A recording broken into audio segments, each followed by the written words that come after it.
बिस्मिल्लाहिर्रहमानिर्रहीम। अच्छा, आज हम लेज़र की बात कर रहे थे तो लेज़र के बारे में बड़ी बातें की जाती हैं, लेकिन इसका मैकेनिज्म और इसकी एवोल्यूशन को सोचना चाहिए। आप हैरान होंगे कि जो लेज़र है ये लाइट से ही बनी है, लाइट की एक किस्म है। LASER से क्या बनता है? Light amplification by stimulated emission of the radiation, यानी लाइट को आपने इस तरह अमेंड किया है, इम्प्लीफाई किया है कि वो एक लेजर बन गई है। तो कहां से निकली है? अब हम डिफाइन करेंगे कि लाइट क्या है। लाइट एक स्पेक्ट्रम का कॉम्बिनेशन है, यानी डिफरेंट कलर जो हम देखते हैं। फर्ज करें एक रेनबो है, रेनबो को हम देखते हैं कि हमें मुख्तलिफ कलर नजर आ रहे हैं। तो वो कलर कौन कौन से हो सकते हैं? वो वायलेट हो सकता है, ब्लू हो सकता है, ग्रीन हो सकता है, येलो हो सकता है, ऑरेंज हो सकता है, रेड हो सकता है। तो ये क्यों है? इनकी एक खास लेंथ है, वेव लेंथ है। यानी जो वायलेट है 380 टू 450 नैनोमीटर है। इसी तरह ये जो फ्रीक्वेंसी इंटेंसिटी है ये बढ़ती जाती है वेवलेंथ की, और रेड की सबसे ज्यादा है। यानी रेड जो है 620 से लेके 750 नैनोमीटर तक इसकी रेंज है। अब क्वेश्चन ये है कि इसके अलावा भी कोई स्पेक्ट्रम है? तो यस, इंसान एक मजबूर चीज है। अल्लाह ताला ने इंसान को एक बहुत बड़ी चीज नहीं बनाया, इंसान को एक मजबूर चीज बनाया।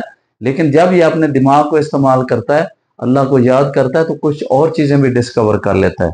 तो इसके इन स्पेक्ट्रम के अलावा दो स्पेक्ट्रम और हैं लाइट के, जो हमें नजर नहीं आ रहे होते। ये भी लाइट में देख रहा हूं तो इसमें हर चीज नजर नहीं आ रही। इसमें दो स्पेक्ट्रम है जो नजर नहीं आ रहे। कौन से नजर नहीं आ रहे? एक अल्ट्रा वायलेट है, एक इंफ्रारेड है। यानी ये जो वायलेट है 380 इसका मिनिमम है। इसी तरह जो रेड है इसका 750 नैनोमीटर इसकी अपर रेंज है। अगर इससे कम होगी तो हम उसको कहेंगे ये अल्ट्रा वायलेट लाइट है। ये विजिबल नहीं है, हमारी आंखें नहीं देख सकती। हम ये ना समझे कि हमारी आंखें बड़ी चीज है। हमारी आंखें वो चीजें नहीं दे सकती जो जिसका वेवलेंथ 380 से कम है या 750 से ज्यादा है। जो 750 से ज्यादा है उसको हम कहते हैं कि ये इंफ्रारेड लाइट है, और जो 380 से कम है उसको हम कहते हैं कि ये अल्ट्रावायलेट जो स्पेक्ट्रम ऑफ द लाइट है। अब ये दोनों ये हवा में और इस लाइट में मौजूद हैं। और अल्ट्रावायलेट जो है जो 380 नैनोमीटर से कम है, इसके स्किन पे और आईज पे बुरे इफेक्ट्स हैं इस लाइट के। ये स्किन को डैमेज कर सकती है और आईज को डैमेज कर सकती है। तो इधर कौन सी चीज आपको बचा रही होती है? एक तो चलो हम कहेंगे कि अल्लाह तो हर चीज में बचा रहा होता है, एक आपको सन ग्लासेस बचा रहे होते हैं, तो वो इस लाइट को फिल्टर कर सकते हैं 380 को। और इसी तरह ये इंफ्रारेड को भी फिल्टर कर सकते हैं। जो इंफ्रारेड है ये तो हीट में कन्वर्ट हो जाती है, और जो अल्ट्रावायलेट है इसमें स्टिंगिंग हो सकती है, स्किन डैमेज हो सकता है, रेटिनल डैमेज हो सकता है, कोई डैमेज भी हो सकता है। तो इसीलिए जब सूरज ग्रहण या चांद ग्रहण लगता है तो उसमें कुछ लाइट्स की ऐसी वेवलेंथ निकलते होंगे जो आंख को खराब कर सकते हैं, वो जाके सीधा मैकुला को जाके खराब कर सकते हैं, फोवियल बर्न हो सकता है, कुछ भी हो सकता है। ठीक है। अब इन्हीं चीजों को इस्तेमाल करके इंसान ने क्या क्या कोशिश की। अल्लाह ताला कहता है कि कोशिश करो, thinking thinking is the science. Thinking से चीजें निकलती हैं।